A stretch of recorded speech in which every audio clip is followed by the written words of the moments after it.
మరోసారి భూముల వేలానికి రెడీ అవుతున్నారు హెచ్ఎండిఏ అధికారులు.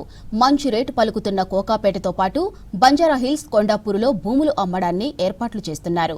వచ్చిన ఆదాయంతో ఎలివేటెడ్ కారిడార్లతో పాటు ఇతర అభివృద్ధి పనులు చేసేందుకు కసరత్తు చేస్తున్నారు. ప్రభుత్వ భూములను వేలం వేసి భారీగా నిధులు సమకూర్చుకునేందుకు హెచ్ఎండిఏ సన్నాహాలు చేస్తుంది. వేలం ద్వారా వచ్చే ఆదాయంతో పలు అభివృద్ధి పనులు చేపట్టేందుకు అధికారులు ప్లాన్ చేస్తున్నారు. వచ్చే 3 ఏళ్లలో 30,000 కోట్ల విలువైన ప్రాజెక్టులు చేపట్టాలని భావిస్తున్నారు.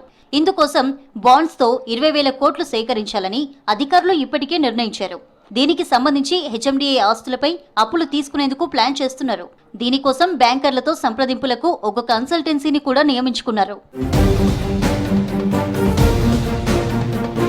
హెచ్ఎండిఏ భూములు మంచి రేటు పలుకుతున్నాయి. ఇటీవల కోకాపేటలో నిర్వహించిన వేలంలో 27 ఎకరాల భూమిని అమ్మితే 3,862 కోట్ల ఆదాయం సమకూరింది. అత్యధికంగా కోకాపేటలో ఎకరానికి 151 కోట్లు పలకడంతో అధికారులు మరోసారి భూముల వేలానికి సిద్ధమవుతున్నారు. తాజాగా బంజారాహిల్స్, ఫిలిం నగర్లో ఇప్పటికే 8 ఎకరాల భూమిని ప్లాటింగ్ చేశారు. కొండాపూర్లోని మరో 20 ఎకరాల భూమిని కూడా త్వరలోనే లేఅవుట్ చేసి అమ్మకానికి పెట్టాలని అధికారులు నిర్ణయించారు. కోకాపేటలోని నియోపోలిస్ సమీపంలో హెచ్ఎండిఏకు ఉన్న మరో 70 ఎకరాల భూమిని లేఅవుట్ చేసి వేలం వేసేందుకు రెడీ అవుతున్నారు ఆఫీసర్స్.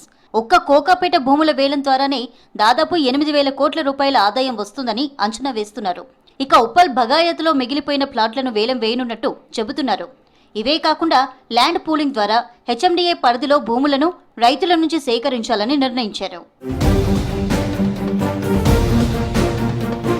ఇప్పటికే హెచ్ఎండిఏ 2 చోట్ల ఎలివేటెడ్ కారిడార్ల నిర్మాణానికి ప్లాన్ రెడీ చేసింది. ఇందులో మరో ప్రాజెక్టు పనులు త్వరలోనే మొదలు కానున్నాయి. ఇవే కాకుండా బంజారాహిల్స్ నుంచి కొండాపూర్ వరకు మరో ఎలివేటెడ్ కారిడార్ నిర్మాణానికి హెచ్ఎండిఏ ప్రణాళిక సిద్ధం చేసింది.